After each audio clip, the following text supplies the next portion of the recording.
Hello, it's nice to see you again. Today, following up on worksheet 2 from last time, I will be explaining worksheet 3. Worksheet 3 is about setting goals. Below this table, there are different categories, and for each category, I've written some sample questions as examples to show how you should fill them out. For example, in the education and training section, these are questions to consider, such as whether you will go to college, receive vocational training, or pursue some other kind of training related to education. Next, regarding careers, it's about thinking over what you will do after graduating high school, whether you will get a job or perhaps go to an agency to join a program, and so on. Third, for life skills, we will show you a life skills template a bit later. You can also download that and use it to assess your child's life skills in each category. Next, consider how to maintain physical health, whether your child is interested in any sports or joining a sports team. Also think about hobbies, what kinds of activities your child enjoys, such as art, music, physical activities, photography, and many other possible hobbies. Also, consider what level of communication skills you want your child to achieve and what needs to be learned to reach that level. These are things you'll revisit later when determining the necessary competencies. There may also be various behavioral issues to consider. You should write down how you will set goals for those areas, how your child will build friendships, how they will participate in the community, what they will do in their free time, whether they will do volunteer work, and how they will engage in religious or cultural activities, and so on. Next, although government support is mentioned briefly here, I will spend more time discussing it in detail later. Being well informed about these things will be very helpful when supporting your child. So you also need to know when and how to apply for various types of government support. These are various questions I have prepared that are necessary for completing worksheet 3. Now, I will show you some samples. First, this is a sample about my own child. When I was filling this out, I did refer to this chart, but since I was doing it personally, I didn't strictly follow the chart for every detail.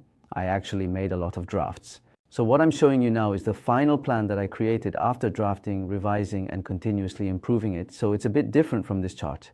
But the reason I'm showing you this is to give you an idea of what a completed plan will look like once everything is finished. As I mentioned before, my child was in 10th grade at the time of filling this out. So starting from 10th grade in September 2012, we set goals for each year based on that. These goals are simple, but later on, there will be an analysis of the current situation and strategies on how to acquire the necessary competencies to achieve these goals. I'll show you that next time, but today, I'm simply going to show you how we set these milestones. So my child was in 10th grade, and we looked at what they might be like in 2029, about 15 years later. I set the final goal first and then worked backward from there, as I mentioned before. So as you can see, I set goals like having a second child in May 2029, having the first child in 2026, and getting married in 2024.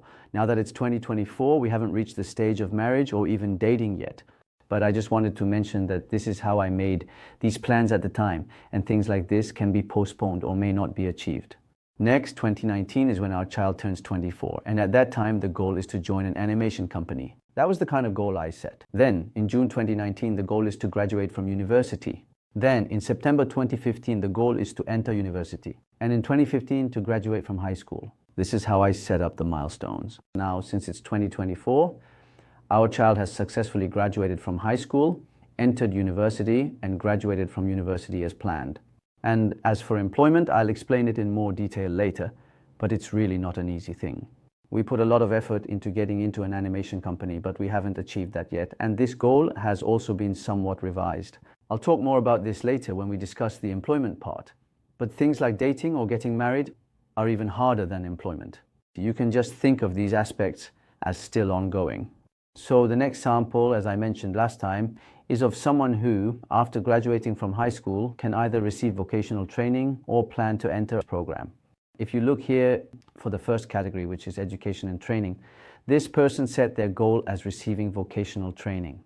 At this time, the child was around 10th grade.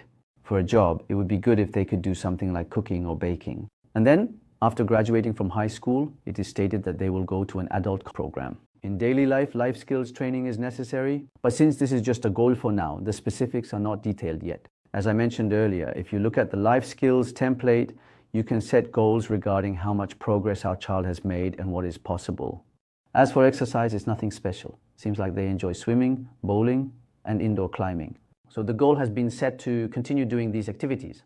For hobbies, since they like dancing, watching YouTube, and playing games, it looks like you've simply written down to continue doing these things. For communication, they are using simple words, but the goal has been set to be able to communicate more through continuous training and practice. In terms of behavior, the goals are to learn how to calm down when angry and how to express what they want. As for friendships, since relationships cannot be forced, it was mentioned that it would be good to build relationships with friends through home sharing programs, church, or Saturday programs. Regarding community participation, the goal is to take part in volunteer activities, participate in places like food banks, and also get involved in church activities. Government support will be explained separately later, but when turning 18, you need to apply for adult programs, and at 16, you should apply for things like BoTV. These are the kinds of goals that have been set.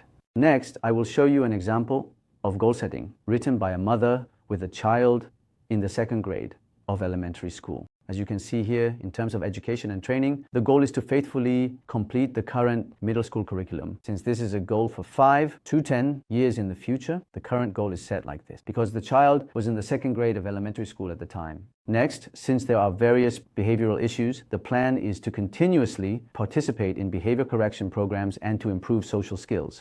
The goals have been set like this. It also includes exploring advancement to high school and in daily life, putting the goals of the personal plan into practice one by one. This too should be developed while considering things like life skills. Also, to help positively accept new things, the family will go on trips together frequently, which the child enjoys. What is written next to it now? I'll explain this after introducing everything, but as you can see, there are various categories. Since it's not possible to tackle all of these at once, it's necessary to set priorities. So through discussions with us, this mother wrote down the priority numbers here. Next, in terms of exercise, we work together with the primary doctor and behavioral therapy to correct habits that are harmful to health. This is written here because this child had some difficulty drinking water. Next, there is a goal for him to use the bathroom well at school, not to be a picky eater, and it is written that it would be good if he could play sports like soccer or basketball. There's also commuting to school by bicycle. Next, for hobbies, it says that it would be good if he had hobbies that could develop his fine motor skills, such as art activities or origami. Then it mentions participating in camps, and since he likes music, it would be nice if he could play the piano. There's also a section on communication, and here it says that along with training such as speech therapy, various attempts should be planned and carried out to help the child understand their own feelings and express them in words. So, various goals are written here. But if you look next to it, it says emotional stability. Didn't we say that we would have a lot of discussions during the workshop at that time? So while talking about this, when we considered what should be prioritized for this child, we decided to put communication as the first priority.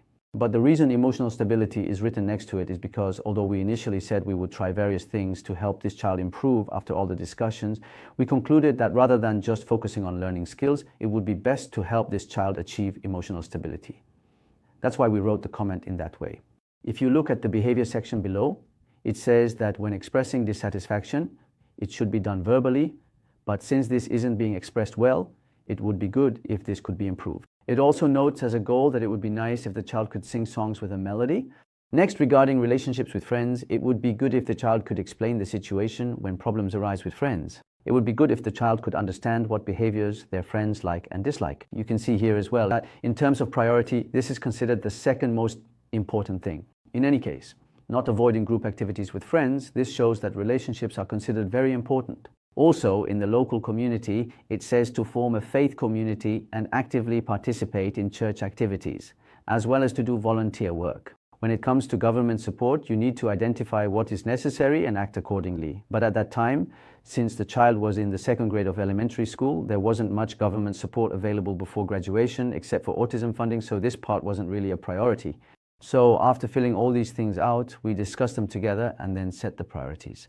So in this case, the person set communication as the first priority, and secondly, as shown here, focused on friendships and then moved up to prioritize further training in daily living skills. Now, I've just shared another sample, and as you work on this, I encourage you to think about how to set your goals and within the chosen category, what you should prioritize. Please take some time to consider these points as you fill out worksheet 3. Then next time, I will take the time to explain about worksheet 4. Thank you for watching until now. I'll see you next time.